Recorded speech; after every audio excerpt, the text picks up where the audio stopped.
Boa tarde a todos, eu me chamo Alina e faço parte do grupo de pesquisa de Engenharia de Reabilitação da Universidade Federal de Pernambuco. Hoje vou apresentar a vocês o nosso trabalho de título A influência que o material do soquete e o coeficiente de atrito exercem nas tensões da interface coto-prótese em amputação transfemoral, uma análise por elementos finitos. Bom, proporcionando a vocês um pouco de contexto, o Brasil é um país em que mais de 20.000 amputações são realizadas por ano pelo Sistema Único de Saúde. Essa taxa gera uma demanda por próteses que sobrecarrega as 37 oficinas ortopédicas públicas distribuídas pelo território nacional. Além disso, a constatação de desconforto e dor no membro residual ainda é uma das principais dificuldades enfrentadas por usuários de próteses e decorre, sobretudo, de encaixes impróprios. Tradicionalmente, o encaixe de uma prótese é fabricado de maneira iterativa e laboriosa, sendo muito baseado na experiência do profissional e no feedback do paciente. Assim, a interface entre o coto e a prótese é o local de ocorrência da maioria das complicações observadas durante a reabilitação, e a qualidade de vida do indivíduo é diretamente influenciada pelo projeto do encaixe. Buscando encaixes de sucesso, análises computacionais vêm sendo empregadas nesse campo. O método dos elementos finitos, por exemplo, é uma ferramenta computacional útil nesse sentido. Ele permite que sejam feitas simulações para prever o comportamento de um sistema sob determinadas condições de carregamento. Com os resultados obtidos, é possível avaliar o projeto do soquete antes mesmo de sua fabricação, permitindo que ele seja revisado e ajustado continuamente até que resultados satisfatórios sejam atingidos. O objetivo do nosso trabalho, então, foi simular por elementos finitos a interação entre o membro remanescente e o soquete de um indivíduo com amputação transfemoral durante o ciclo da marcha. A partir disso, buscamos realizar algumas modificações no material do soquete e no coeficiente de atrito, para avaliar o efeito que exerceriam sobre conforto e durabilidade. De maneira geral, o procedimento que adotamos pode ser dividido em dois estágios principais, de replicação e modificação. No primeiro estágio, buscou-se reproduzir, por meio da simulação, a distribuição de pressões na interface entre o coto e a prótese. Para isso, as geometrias dos modelos tridimensionais foram criadas a partir de escaneamento 3D. As forças atuantes na articulação do quadril foram calculadas por dinâmica inversa a partir de dados de análise de marcha.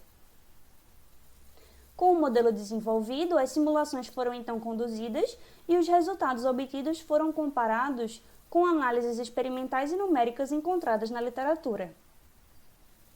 Uma vez que o modelo foi validado, foram conduzidas múltiplas simulações com variações no coeficiente de atrito e no material do soquete, para que se chegasse à configuração que proporciona melhor compromisso entre conforto e durabilidade. Bom, detalhando um pouco mais as etapas mencionadas, para a criação das geometrias, 3 sólidos eram necessários: o soquete, o membro remanescente e o fêmur. Nessa etapa foi convidado um voluntário com mais de 18 anos, com amputação transfemoral unilateral e usuário de prótese há mais de 2 anos. Os procedimentos adotados foram aprovados pelo Comitê de Ética da Universidade. Foi realizado, então, um escaneamento 3D para a captura do formato do soquete do paciente. Em um software de modelagem, o membro remanescente foi criado a partir da geometria interna do soquete. Para o fêmur, foi utilizado um modelo disponível em repositório aberto. O método dos elementos finitos é baseado no processo de discretização, que basicamente consiste em modelar um sistema complexo a partir de pequenos elementos conectados através de nós. Nesse trabalho, nós utilizamos elementos tetraédricos de 10 nós e a malha final pode ser observada nessa figura.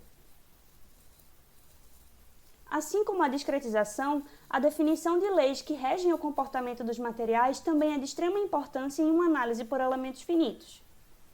Nós assumimos que os materiais do soquete, do membro remanescente e do fêmur se comportavam de maneira homogênea, isotrópica e linear elástica.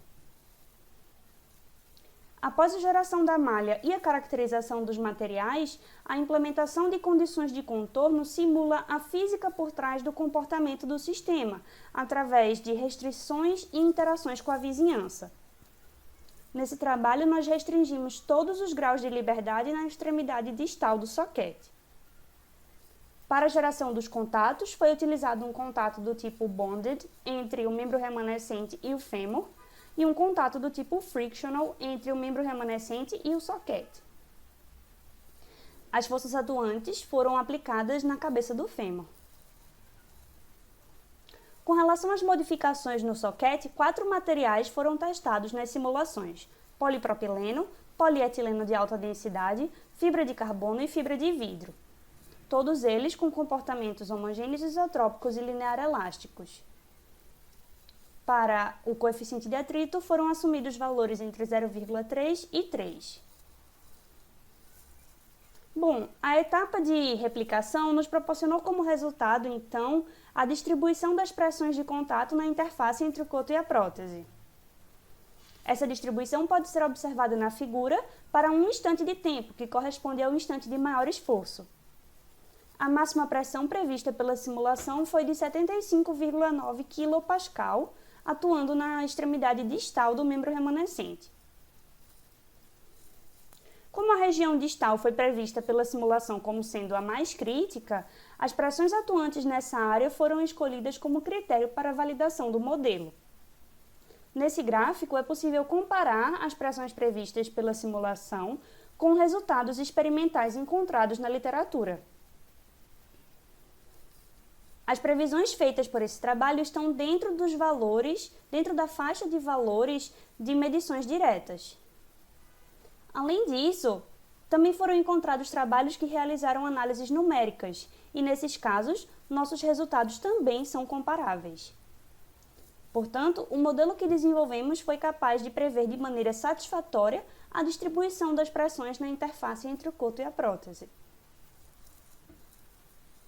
Com relação às mudanças no material do soquete, esse gráfico ilustra a probabilidade de falha por fadiga em função do tempo de uso.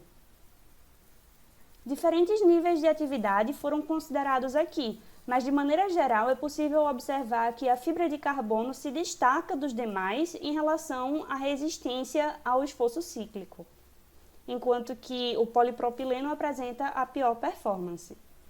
Entretanto, é importante destacar também que, embora a fibra de carbono seja a princípio mais durável, ela gerou um aumento de 4,3% na máxima pressão de contato.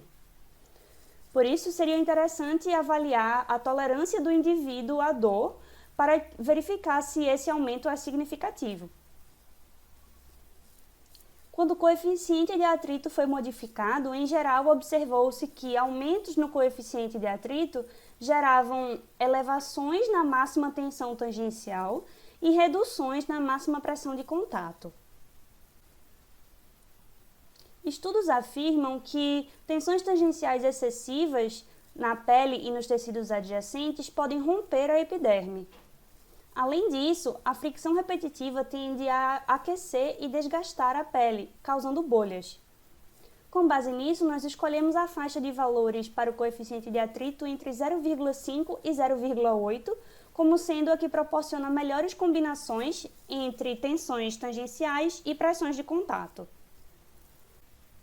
Bom, concluindo então, nosso trabalho apresentou resultados preliminares com relação a 2 critérios de projeto e suas influências em conforto e durabilidade.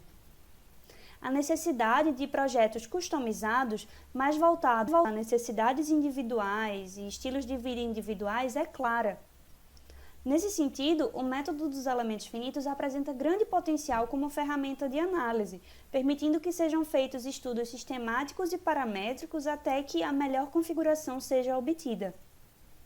Além disso, o método contribui para projetos mais confiáveis, reduz os custos de fabricação em relação à abordagem tradicional e diminui a necessidade de refabricação.